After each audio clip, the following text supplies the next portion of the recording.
Selamat datang di channel ini dan selamat memasuki masa tobat atau masa prapaskah. Sahabat-sahabatku yang terkasih, pada hari Rabu ini, Gereja Katolik sedunia merayakan Hari Rabu Abu yang ditandai dengan penerimaan abu di dahi kita masing-masing sebagai tanda pertobatan. Abu itu berasal dari daun-daun palma tahun lalu yang sudah kering lalu dibakar dan menjadi abu. Penerimaan abu di dahi ini hendak mengingatkan kita semua bahwa manusia berasal dari tanah, khususnya dari tanah liat. Salah satu karakter dari tanah liat ini ialah mudah rapuh. Karena itu, Rabu Abu yang merupakan awal dari masa tobat ini hendak menyadarkan akan sisi kerapuhan manusia. Dengan kata lain, sebagai manusia kita itu adalah rapuh, sehingga tak heran kita mudah sekali jatuh di dalam dosa, baik itu dosa ringan maupun dosa berat. Misalnya kita mudah marah, mudah membenci, mudah menggosipkan orang lain, dan semua kejahatan lainnya. Maka di masa tobat ini kita diajak untuk bertobat dari segala dosa-dosa kita. Dalam arti tertentu, pantang dan puasa yang akan kita jalankan bukan sekedar pantang dan puasa terhadap hal-hal yang bersifat jasmania seperti makanan dan minuman. Tetapi puasa dan pantang juga terhadap setiap kelemahan atau kerapuhan dan segala kecenderungan negatif lainnya yang ada di dalam diri kita. Kita perlu mengontrol diri dari berbagai emosi dan perasaan-perasaan negatif lainnya sehingga hati kita benar-benar menjadi bersih. Di dalam bacaan yang pertama, Nabi Yoel menulis dengan indah, "Koyakanlah hatimu dan jangan pakaian. Berbaliklah kepada Tuhan Allahmu sebab Ia pengasih dan penyayang." Sabda ini dengan sangat jelas menegaskan bahwa yang perlu kita koyakan ialah hati, bukan pakaian. Artinya, yang harus kita lakukan ialah pertobatan hati atau pertobatan batinnya. Bukan sekedar pertobatan jasmania, karena yang Tuhan lihat ialah hati kita. Dalam terang bacaan yang kedua, pertobatan hati itu berarti membiarkan diri kita berdamai dengan Tuhan.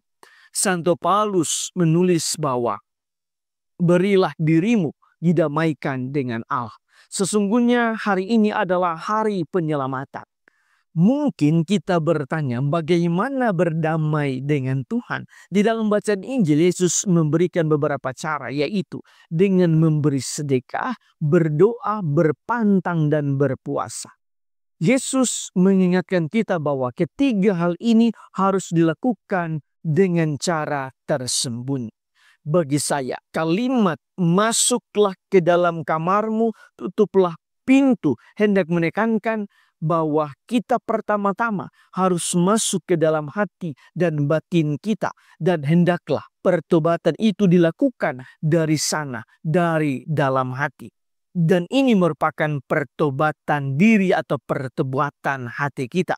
Dalam arti tertentu, bersedekah, berdoa, berpuasa, dan berpatang bukan sekedar ritual luaran di masa tobat, tetapi itu adalah pertobatan atau niat yang datang dari dalam hati. Sahabat-sahabatku yang terkasih, berdasarkan perayaan dan bacaan-bacaan hari ini, marilah kita merenungkan sejumlah remah permenungan.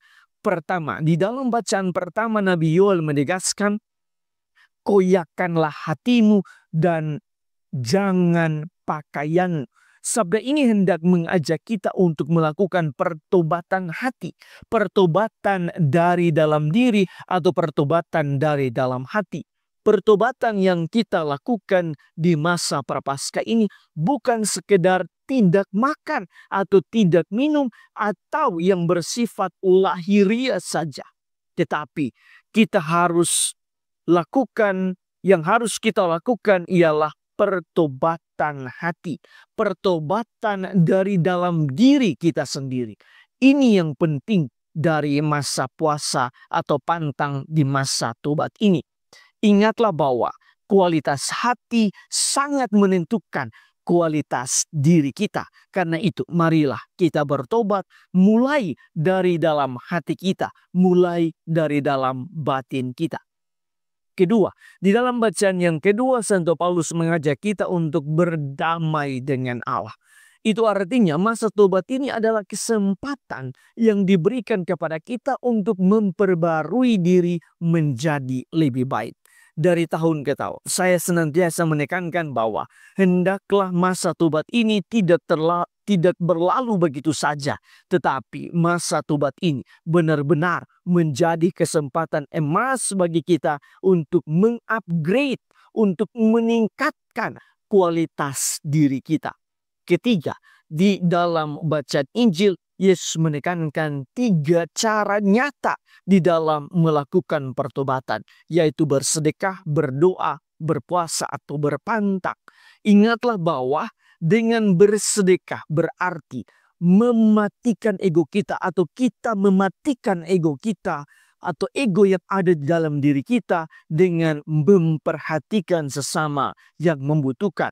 Karena mungkin selama ini kita terlalu mementingkan diri kita sendiri, mementingkan ego kita. Maka di masa tobat ini kita keluar dari dalam diri dan berbagi kepada sesama. Kita membagikan cinta dan kasih kepada sesama yang membutuhkan.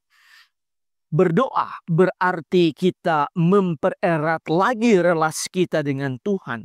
Karena mungkin selama ini kita begitu jauh dari Tuhan, sehingga kita patut untuk membangun lagi relasi yang baik dengan Tuhan. Sedangkan berpuasa dan berpantang berarti kita perlu dan kita harus mengontrol nafsu-nafsu diri kita.